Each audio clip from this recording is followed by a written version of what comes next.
Hi, I'm Donna Belt, and I'm going to review today how to make an origami crane. I'm doing this for Glenwood South, a neighborhood in Raleigh, who is creating 1,000 cranes for a peace tree in December. So to review, for the people I've been teaching in the neighborhood, we're going to hold our paper like a diamond, and we're going to bring the bottom point up to meet the top. So in essence, we're going to be creating a white triangle. And it's always great to go ahead and crease your edges because that will make a really nice guideline as you're going forward.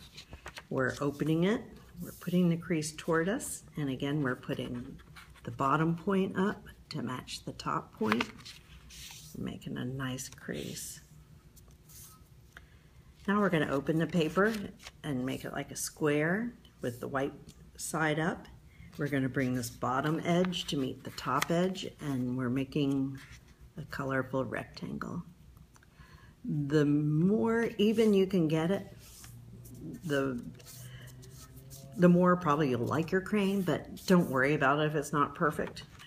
Every crane is pretty in its own way. We just have reversed our paper and we're making another rectangle going the opposite way.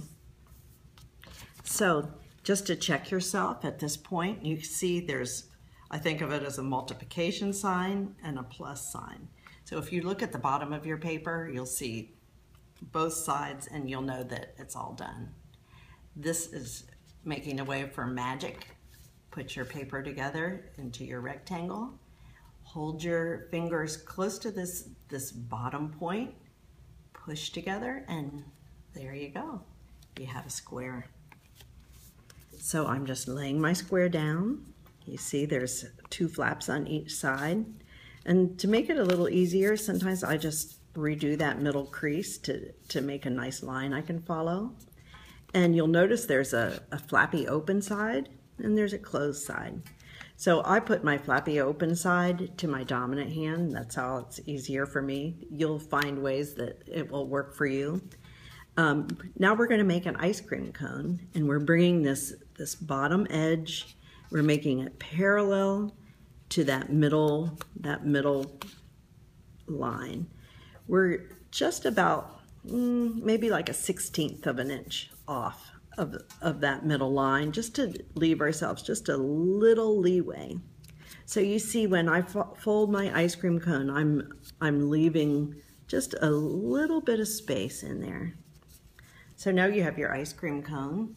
You can check yourself to make sure you're right. The bottom of the ice cream cone goes right to that flappy area. So here's our ice cream cone. Now we're just going to fold our ice cream down right over our ice cream. Okay, so it's just like algebra. You've done this on one side of the equation, so now you're going to turn your paper over.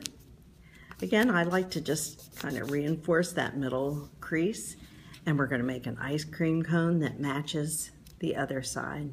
You know that you're going the correct way when your ice cream cone just coincides exactly with the other side. So here you go, you have another ice cream.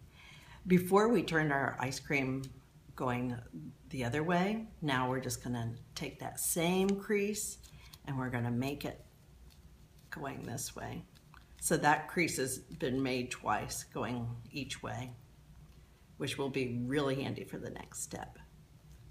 Okay, so the next step, I think of it as like opening a giant animal's mouth. So we're taking just this top layer and we're opening a wide mouth. I go over that ice cream crease. When I'm teaching other people, I say it's checking out the tonsils. I always think funny things like that just help me remember where I am. I'm just going to reinforce this fold that we've started with the ice cream cones. And then this top part is usually just takes a little encouragement. What's going on is you're having to reverse the way that's folded, but you can see, you can smooth it out and you have kind of a kite shape. So again, we're going to just turn it over. Here's our animal's mouth. We're gonna open it, check out his tonsils. We're going to crease the bottom, just following it the way it is.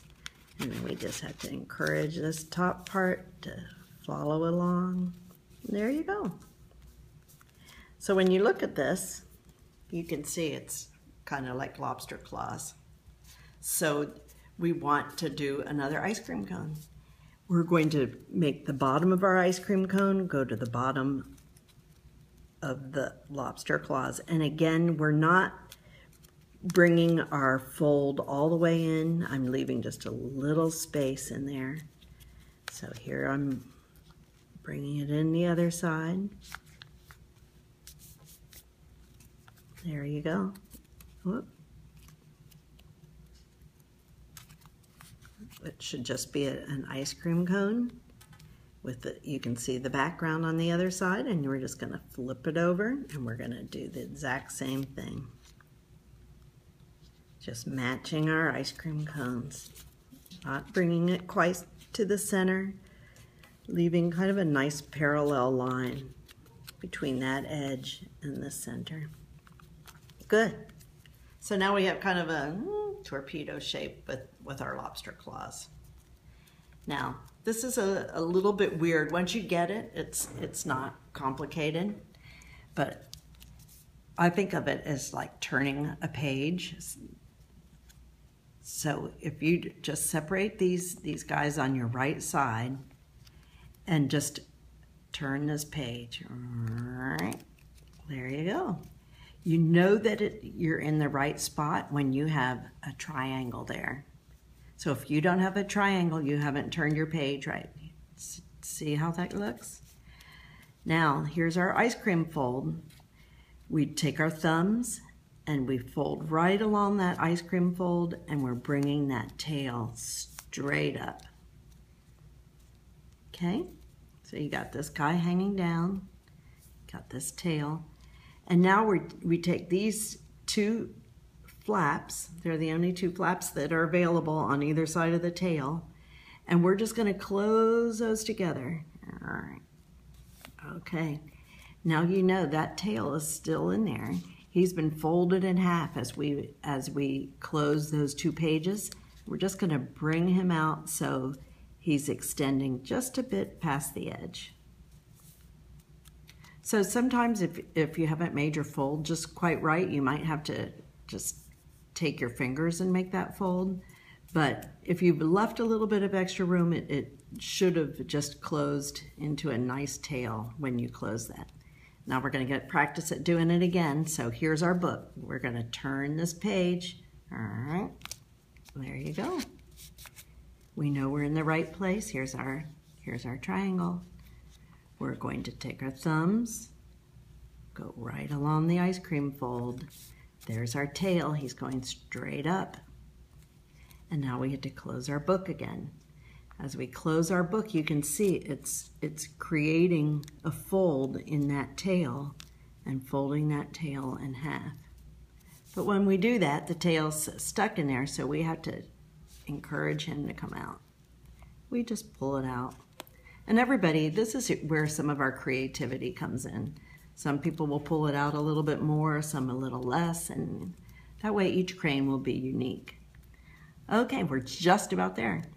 So you can see this guy's real skinny, this guy's a little wider, and I can choose which side I want to make my head. I think that guy make a better head, so I'm just going to take him, gonna open him up a little bit, and I'm just going to fold over. Now to make him stay and to make it an even more interesting head, I'm going to just take my pointer finger and my thumb and I'm going to squeeze that. So that really solidifies your head, and it makes it really look the way a bird's head comes off of his neck. So you're just about there. All you have to do now is open your wings and you got a crane. Thanks very much. I welcome you to send your cranes to Glenwood South. Bye now.